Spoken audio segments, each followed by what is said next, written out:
So this actually looks pretty bad.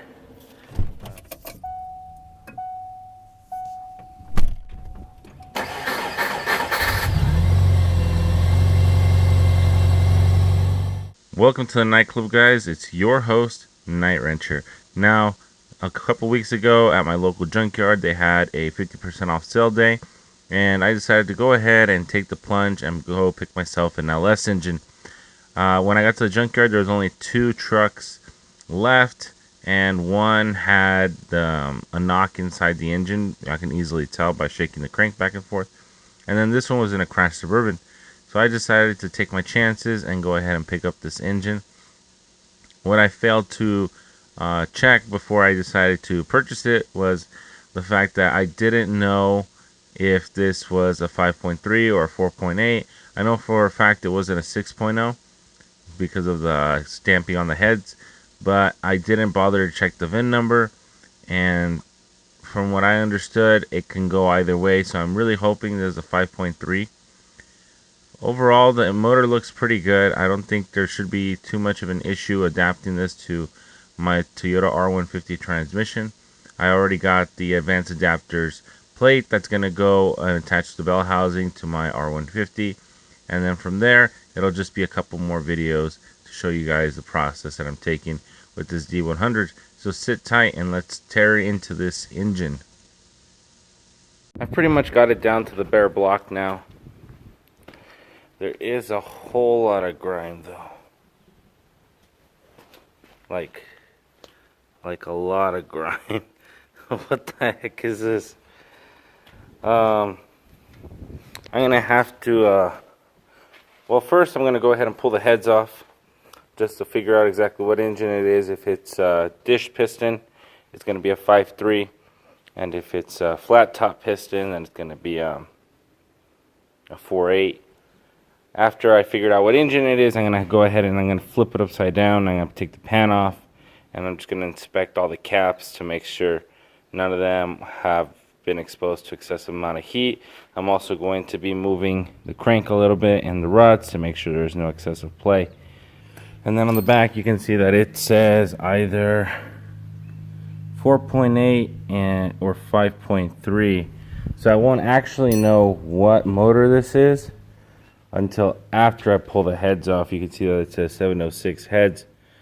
So I'm going to go ahead and pull these heads off, and then I guess we'll go from there. Full disclosure, this is actually my first time tearing into an LS engine. So I'm going to be learning just as much about this as you guys are watching the video. So I'm pretty excited. So this actually looks pretty bad. Let me see if I can get some better sunlight. I don't know if you guys can see this. There is a lot of sludge. I can scrape that thing off with my finger. Look at that.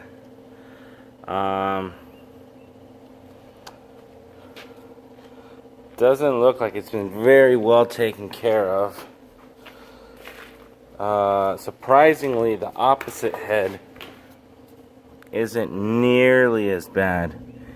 I even dare to say that it looks pretty normal compared to the other head, which leads me to believe that someone's busted into this engine before, maybe head gaskets or something, and they've actually gone through and done a repair.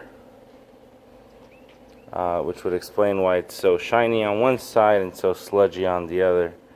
I don't really know what else to say about this. So this is a little bit of story time, but a while ago one of my friends had about a 2004 Tahoe, and he started to develop a bunch of sludge inside the engine. So what happened was he went ahead and did an oil change and then an engine flush, and then he ran the engine as hard as he could. And what happened was some of the sludge got knocked loose, and then the engine seized, and then he had to put a new engine in it. And since then, I haven't heard anything about the 5.3s, but it looks like I'm going to be dealing with a similar thing. Alright, so the better head is off, and it looks like we still got a little bit of that grime under here. But we can see that they are in fact dish pistons. I don't know if you guys can see that right here, but they are in fact dish pistons. So this is definitely a 5.3, so that's a relief, right? So I'm gonna go ahead and pull off the other head and see what the condition and everything on that is. This one didn't look too bad. Afterward, I am going to take the heads off and check for cracks, and then hopefully my cradle is here, and then I'll be able to pull off the pan. Taking the heads off this motor is actually pretty straightforward. The valve cover is held on by a couple bolts, and then you're looking at about 15 head bolts, and I believe 5 of them are 10 mil and the rest are 15, if I remember correctly. All of them were pretty straightforward to get out, except for the ones in the middle. Those did require a little bit more torque, so I was able to go ahead and break them with the breaker bar and then just run them out with my impact. But overall, pretty straightforward, and I was actually surprised by how light these heads are compared to other aluminum heads I've had to handle. But it probably has to be something related to the fact that there's no cams and there's no journals, and there's a lot of space, like empty space inside. I'm sure GM took a lot of work to figure out what they can do to take the weight out of these heads. But overall, they look like a pretty cool design. So I took the second head off, and this one looks pretty good as well. Same problem with the sludge. And then we have a little bit of buildup right here.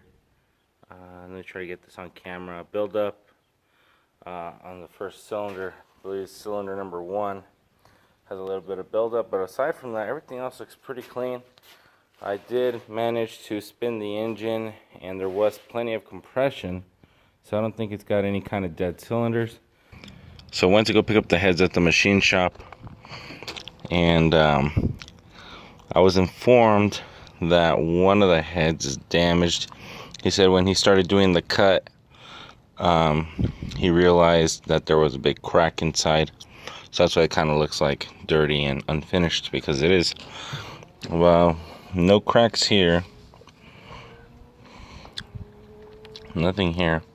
But afterward, I did look it up to check, and the cracks are inside these passages. The red is a marker. Let's see. You